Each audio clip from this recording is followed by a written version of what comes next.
I think it's a rather common occurrence for really all of human beings, for us, to really become easily wrapped up in the things of this world. It's something that occurs to us almost seemingly naturally. It's something that we all slip into, and things of this world really start taking major occupation in our minds. Some are things that we worry about. Some are things that we pursue. But it's amazing how if we reflect and we take any time to even just pause and look, we begin to realize that, at least on a natural level, how fleeting things are. For example, maybe you had this experience when you were a little kid. I know I certainly did. I knew that Christmas was coming up, and I knew with absolute childlike certitude that I think I was about 7 years old. I knew that I needed this particular Lego set. I knew that that was going to bring me all the happiness, all the fulfillment, all the joy that I would ever need for the rest of my life. And so I begged, I pleaded my parents that this was all that I need. And I even, I'm sure, made that promise that so many of us make when we're little. I will never ask for anything again. Has anybody ever given that or heard that one? Yes, and my goodness, Santa produced, and it was amazing. I immediately put the set together, and I think it's in my parents' basement. It hasn't been put together again since. And then shockingly, the next Christmas, there was another Lego set. Now that was the one. That was the one that I knew. I thought the previous one, but there was one more. And as we grow older too, there's other things that we begin pursuing. There's other things that start becoming things that we want, that we really, at least in the moment, are convinced will bring us happiness and that. And sure, they will. They will bring us some happiness. But they're kind of fleeting because you think, okay, all I have to do is go on this one trip and visit this one place. Or maybe I just need to have this one experience. Maybe I need to just go to this one concert, and then I'll be fully happy again. And we go, and it's enjoyable, and it's pleasurable.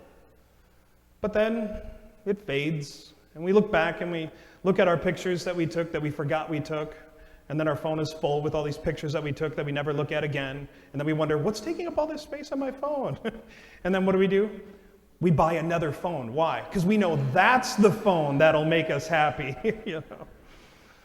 But eventually, we kind of begin and say, I realize this is all kind of just vanity. And that's what that first reading was really beginning to highlight from the book of Ecclesiastes. As I mentioned at the beginning, the book of Ecclesiastes, if one reads it, it really shows a lot of what I'll kind of label, it's obviously guided by God, but shows a lot of what I'll call natural wisdom. The type of wisdom that doesn't necessarily need faith, that really anybody, and even an atheist, can kind of look at this. Because I guarantee you, certainly we as Christians have these moments in our lives where we go, all this is passing away. All this eventually will become rubble. Growing up, one of the things that we would do as a family, my dad is really into genealogy, and on the one side of the family, he's actually traced us back to Adam and Eve. So got us real. It's weird when you're pulling out the Bible and looking for your relatives, but and so as a family, we'd walk through cemeteries a lot of times looking for various gravestones that we were trying to find and make these connections. But I remember occasionally I would have these interesting ones where there'd be a stone there that clearly had been neglected, and the grass had grown over it, and occasionally brush it away and kind of dust it off and look, and it's you look at it and you go, I wonder who this person was. And maybe even their name has been faded over the years of all the weather that's hit it, and you can barely even make it out, and maybe even you can't anymore. And eventually that stone itself will even begin to sink into the ground, and if neglected, it's gone.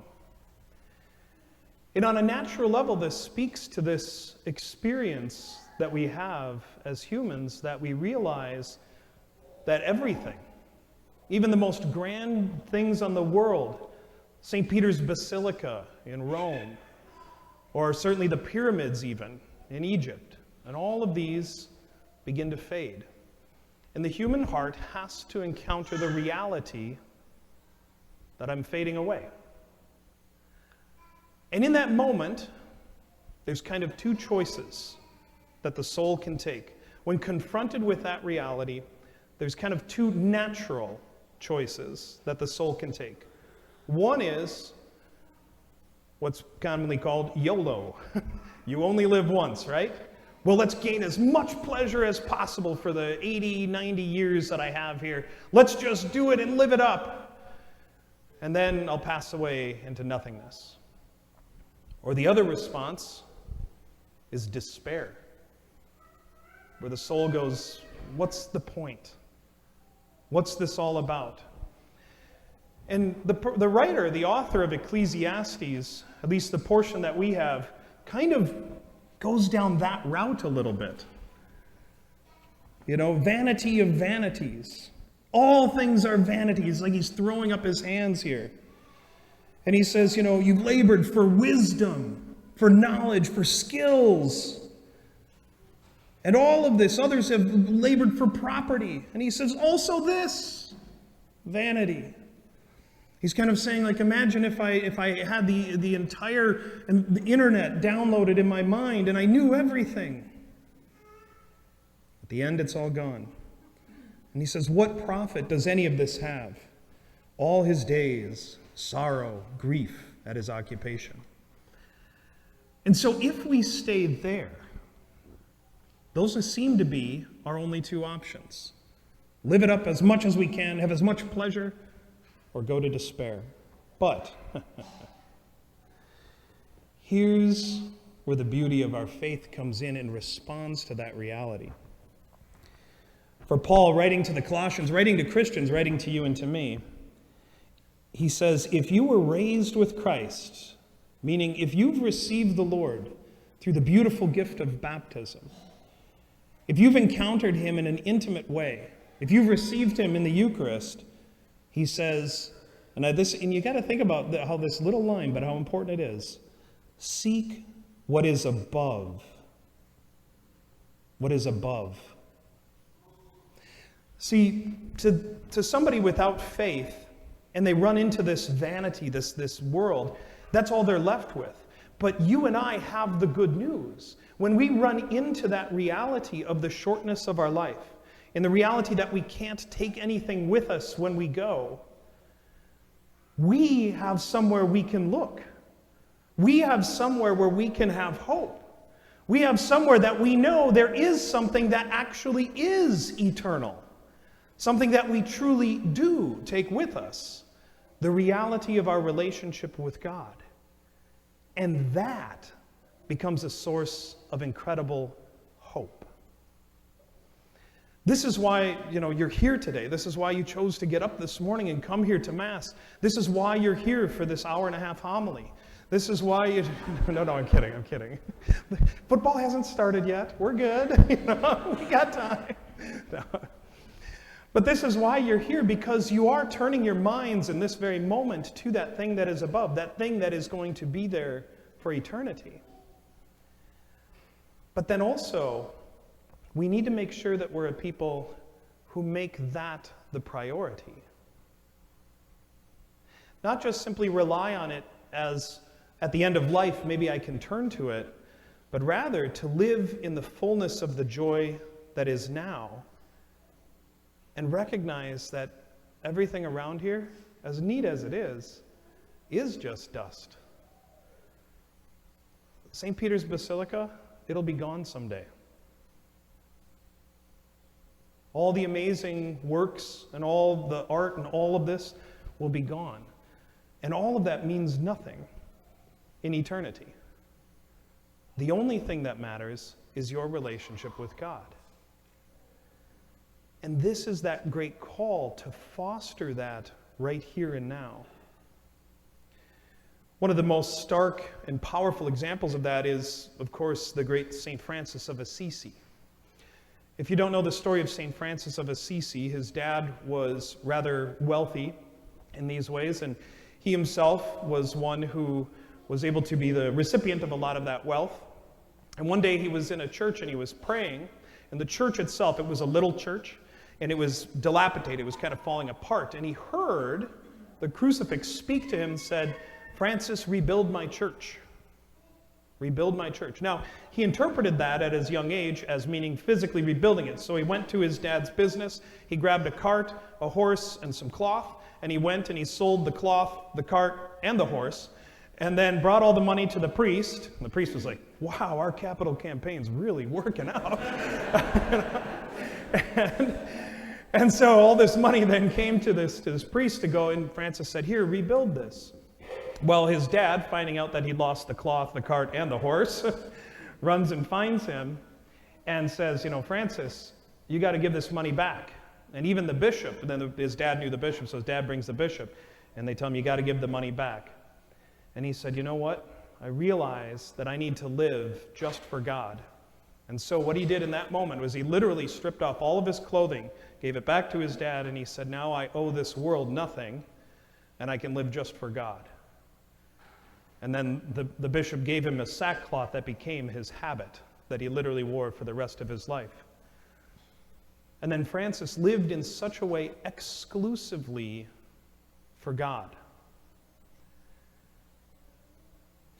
And so it becomes one of these things where, too, for ourselves, are we willing to pay attention to those things that are stealing, those Lego sets, those concerts that we need to go to? And I'm not saying that they're bad. I'm sure if I were to call my mother, she'd still know where that Lego set is. And I'm not saying that these are evil, but they're just going to be dust.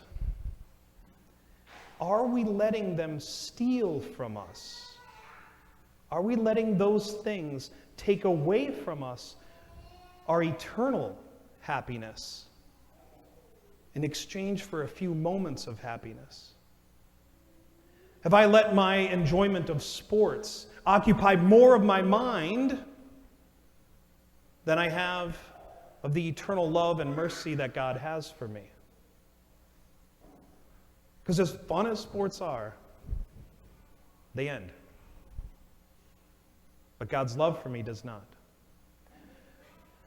So I'm going to do something a little bit different here at the conclusion of this homily. What I'm going to do is I'm going to go sit down, and I'm going to ask for us just to have 3 minutes of silence. And in this silence, what I'd ask you to do is to just ask the Holy Spirit to reveal to you something that He wants to point out to you out of love for you, that's been occupying more of your heart and your mind, that's been in a certain sense stealing a little bit of that recognition of what is eternal, of God's love for you.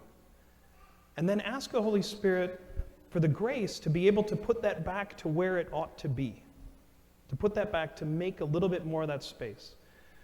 And I'll keep track of the 3 minutes, so you don't have to watch your watches. I promise you it'll be 3 minutes. But I'd ask you just to have a little bit of 3 minutes here, just to ask the Holy Spirit, what in my heart and in my life is causing me to lose focus on the greatest gift, God's eternal love for me?